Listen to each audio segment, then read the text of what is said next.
ॐ नमः सिद्धेभ्यः।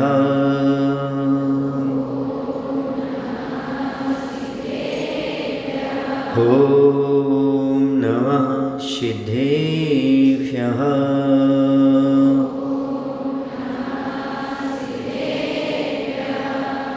विद्या के धनी विद्यासागर, तुमको नमन हमारा है। कुंद कुंद और पूज्य पाद सा जीवन तुमने पाया है। तुम सजीवन में भी पाओ ये भक्त तुम्हारा है। सुन लो मेरे विद्यासागर, तुमको आज पुकारा है, तुमको आज पुकारा है। बोलिए अहिंसा परमो धर्म की। जैसा उत्साह आपका रैली में था वैसा उत्साह के साथ जयकारा लगाएंगे।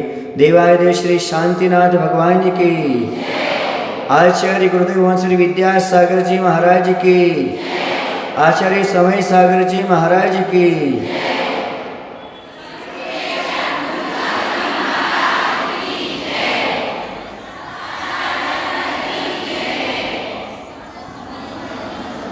बंधुओं, आज हम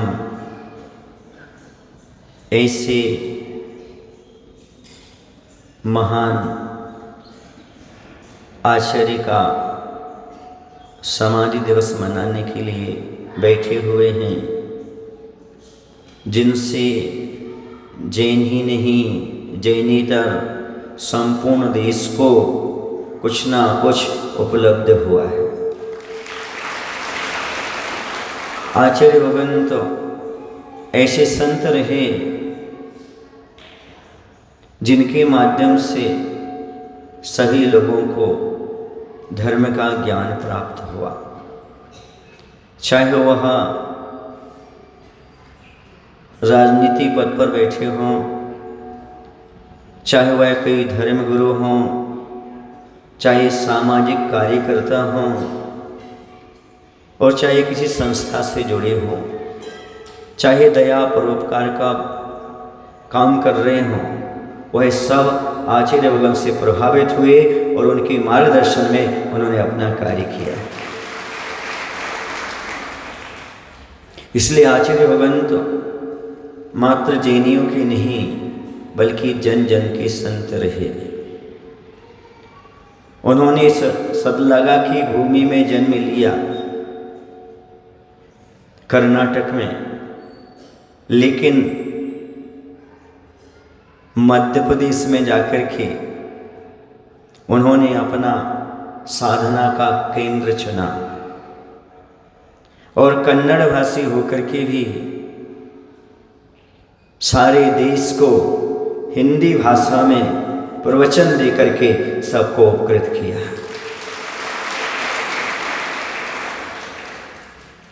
लोगों ने कहा कि उनकी लौकिक शिक्षा मात्र 9वीं क्लास तक थी।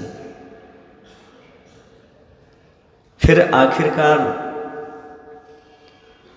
ऐसा क्या उन्होंने अपने जीवन में किया,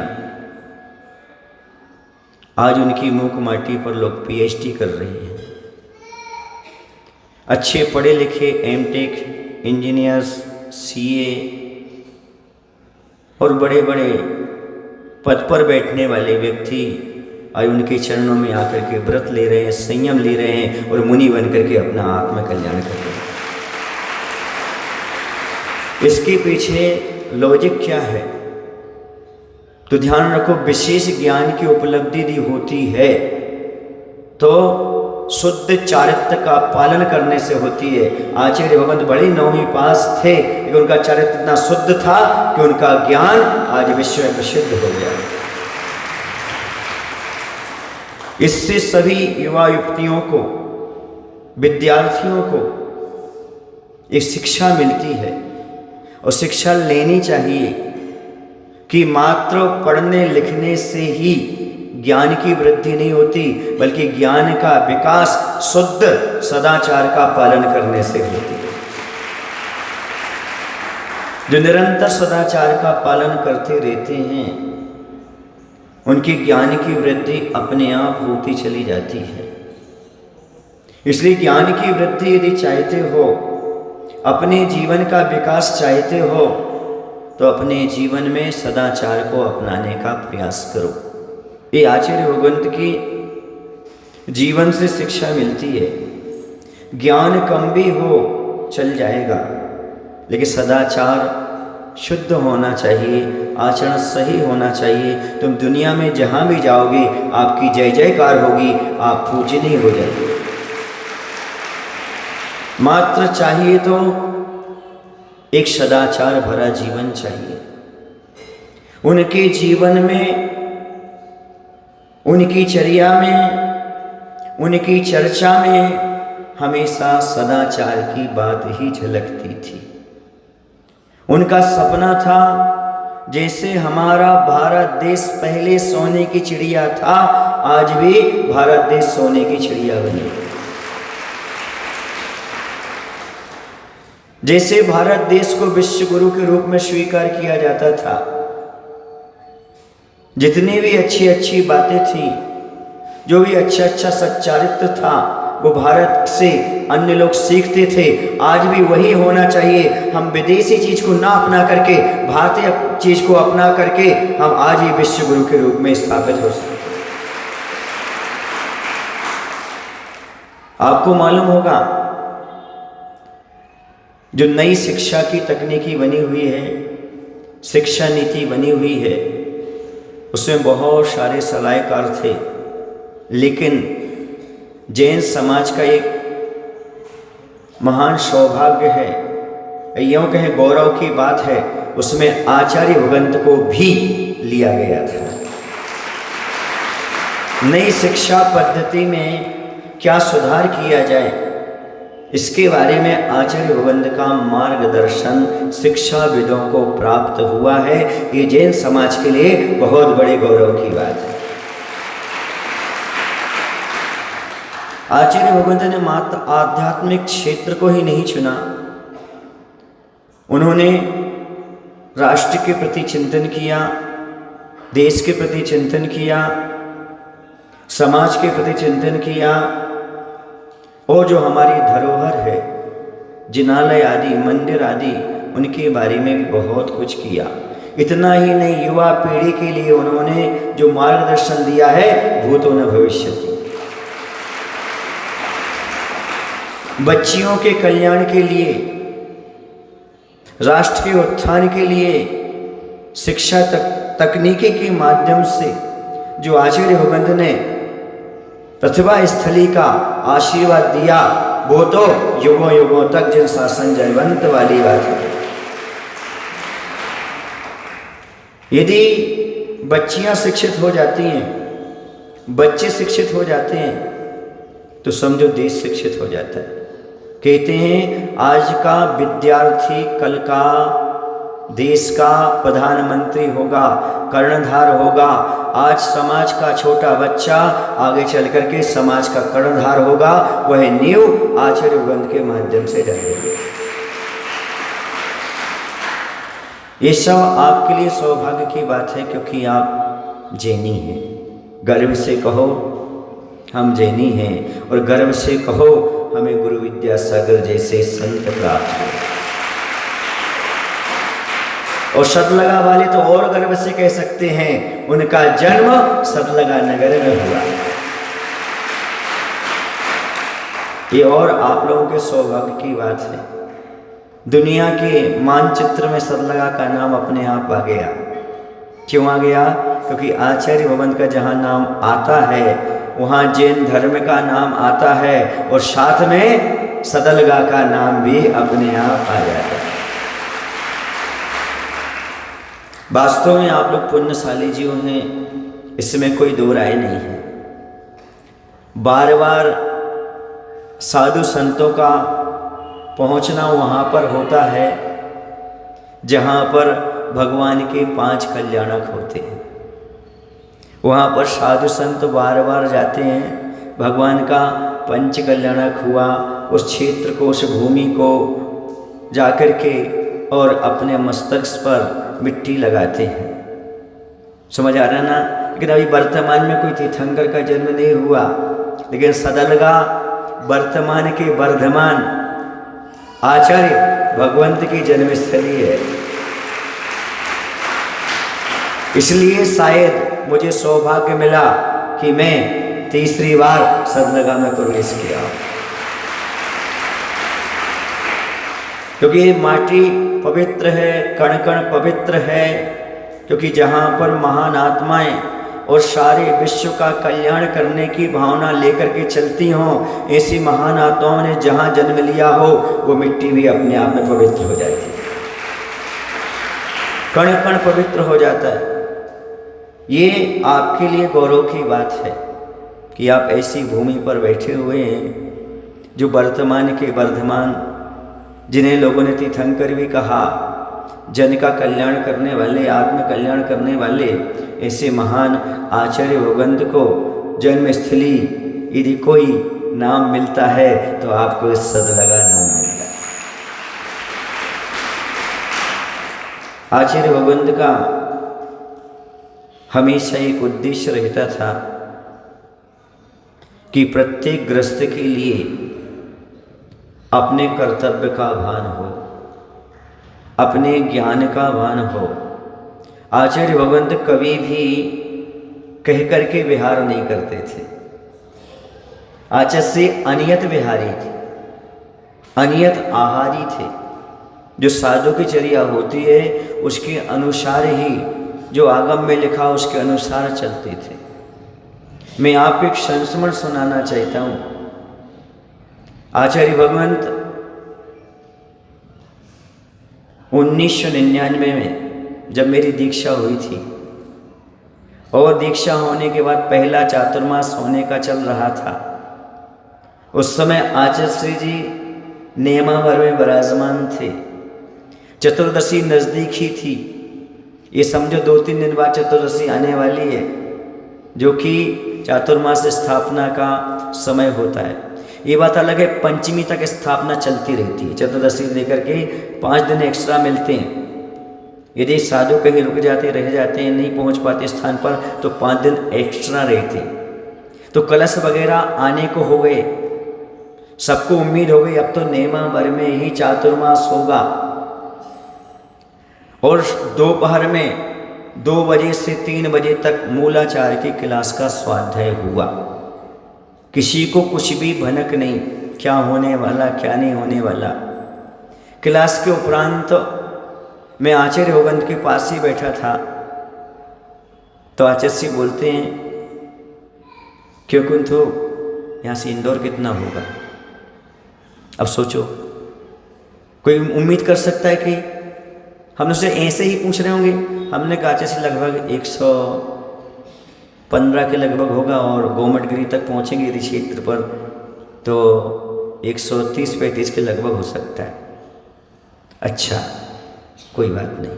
इतना ही किया। हम बाहर आए, हमने महाराज लोगों को बताया, हमने कहा हो सकता है कि आचार्य का बिहार हो जाए, तो सब हंसने लगे, क्योंकि अब 2 दिन बाद तो चतुर्दशी है, ऐसे कैसे बिहार हो सकता है। तो मैं अपने साथी जो महाराज थे कक्ष में, उनसे कह के गया कि ये हमारी मूलाचार्य की पुस्तक है, इसे आप रख लेना यदि बिहार हो जाए तो। और हम सोच क्रिया के लिए निकल गए। यहाँ पर जब हम लौट करके सोच क्रिया से आ रहे थे, रास्ते में आचार्य मिल गए, क्योंकि आचार्य बिहार कर चुके थे।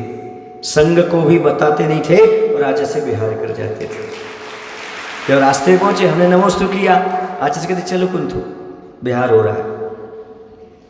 समझ आ रहा? ऐसे किसी को कोई जानकारी नहीं, आचार्य कब पीछे कमर उठा करके बिहार कर जाते थे। ये है अनियत बिहारी। क्यों? क्योंकि सावक को अपना कर्तव्य समझना चाहिए। साधु आपसे बोल करके बिहार नहीं करेंगे, आपका कर्तव्य आगे आपको क्या करना और क्या नहीं करना। साधु अपना कर्तव्य का पालन करता है, अपनी चर्या का पालन करता है, तो गृहस्थ को भी ये आचार्य शिक्षा दे के गए, आपको हमेशा तैयार रहना चाहिए, साधु की सेवा में कहीं भी विहार हो सकता है। आचस्य की निरीह वृत्ति के बारे में विचार करता हूँ। जैसे सडनली अभी हुआ ना, कोई प्रवचन का माहौल नहीं था, कुछ ही बात नहीं थी, फिर भी क्या हुआ, प्रवचन हो गया कि नहीं हो गया। और कभी कभी ऐसा होता था आचार्य के साथ कि पंडाल लगा रहता था बाहर और सबको उम्मीद रहती थी कि आचार्य के अब सामायिक के बाद प्रवचन होंगे। आचार्य पीछे कमर उठाते थे और पीछे गेट से निकल करके बिहार कर जाते थे, पंडाल सजा रह जाता था। और जब कहीं कोई व्यवस्था नहीं होती थी वहां पर आचार्य के प्रवचन हो जाते थे। सब लोग सोचते थे आज आचार्य का प्रवचन नहीं होगा और आचार्य के प्रवचन हो जाते थे। और लोग सोचते थे आज आचार्य का प्रवचन होगा, आचार्य सजी हुई मंच को छोड़ करके बिहार कर जाते थे। ये है अनियत बिहारी का अपने आप में एक महत्वपूर्ण गुण, जो कुछ भी पूर्व सूचना न दे करके और कार्य करते थे। मुझे ऐसा भी लगा कि आचार्य किस चीज़ की जानकारी इसलिए नहीं देते थे क्योंकि जानकारी मिल जाने पर फिर पब्लिक समाती नहीं थी। गांव के लोग, क्षेत्र के लोग व्यवस्था नहीं कर पाते थे। एक बार किसी ने आचार्य से पूछा था, आचार्य जी आप कोई भी कार्य करते हैं तो एक दिन पहले तो सूचना मिल जाना चाहिए ताकि हम व्यवस्था कर सकें। तो आचार्य एक ही बात कहते थे, यदि मैंने एक दो दिन पहले आपको जानकारी दे दी कि ऐसा कार्य होने वाला है, ऐसा महोत्सव होने वाला है, इतनी पब्लिक टूटेगी, आप व्यवस्था नहीं कर पाओगे। यदि 24 घंटे पहले ही जानकारी मिल जाती थी कि कार्य होने जा रहा है, इतनी पब्लिक आती थी कि पैर रखने को जगह ही नहीं मिलती थी। 2004 तिलवारा घाट दयोदय जबलपुर में चातुर्मास चल रहा था। सब लोगों को ऐसा लग रहा था कि आचार्य दीक्षा देंगे कि नहीं देंगे। एक दिन पहले ही आचार्य बोलते हैं छठवीं का मुहूर्त अच्छा है।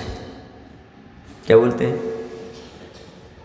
बस इतना ही कहा, इससे ना कुछ नहीं कहा। बस जैसे हम लोगों ने सुना, सभी ब्रह्मचारी, टोपी वाले ब्रह्मचारी थे, उन सबको सूचना दी जल्दी जाओ आचार्य से निवेदन करो, निवेदन करो। सबने अपने अपना निवेदन रखा कि दीक्षा दीक्षा दीक्षा। पहले निवेदन तो रोज रखते थे, बार बार कहते थे, लेकिन उस दिन सबने जाकर अच्छे से रखा। अब लास्ट एक दिन बचा, उस समय आचार्य ने अनुमति दी। क्या दी? उसमें भी लास्ट में आज दीक्षा है कितने बजे? 1 बजे। उसमें भी अभी 2 सदस्यों का निर्णय नहीं हो पाया।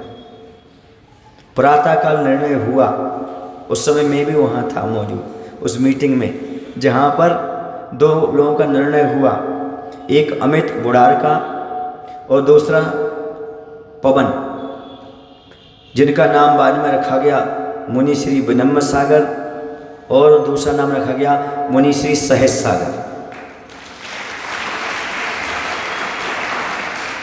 हम लोगों की आहारचर्या हो रही है, यहाँ पर कीर्तन चल रहे हैं, समझ आ रहा ना। ऐसा भी आचार्य का तत्काल निर्णय लेते थे और उनके हर कार्य तत्काल निर्णय लेने पर भी सफल होते थे।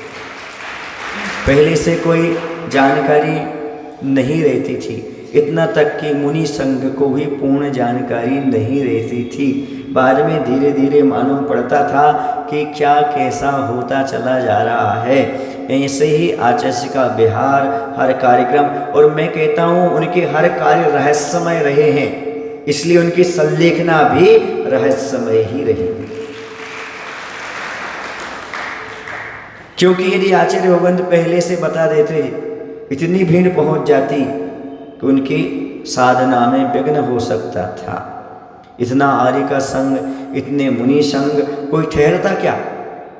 यदि किसी को मालूम पड़ता कि आचार्य से अब अंतिम अपना उपसंहार करने वाले, तो कौन रह जाता? आप रह जाते क्या? मैं रह जाता क्या?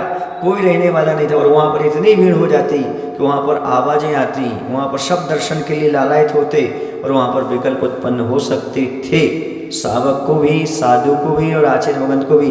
इसलिए आचार्य ने स्वयं ही निर्णय लेकर के अपना कल्याण कर लिया। ऐसे हमारे आचार्य भगवंत का पूरा जीवन रहस्यमय रहा है। इसलिए मैं कहा करता हूँ, जो आप लोगों के राज को पचा लें, राज समझते रहस्य, जो आप लोगों के राज को पचा लें वो महाराज कहलाते हैं, और जो महाराजों के राज को भी पचा लें वो बड़े महाराज आचार्य विद्यासागर जी कहलाते हैं।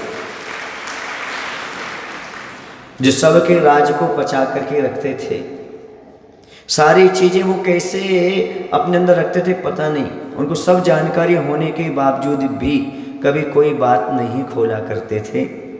कभी किसी को कोई कष्ट हो जाए ऐसी बात नहीं कहा करते थे, कभी किसी की निंदा कारक शब्द नहीं बोला करते थे।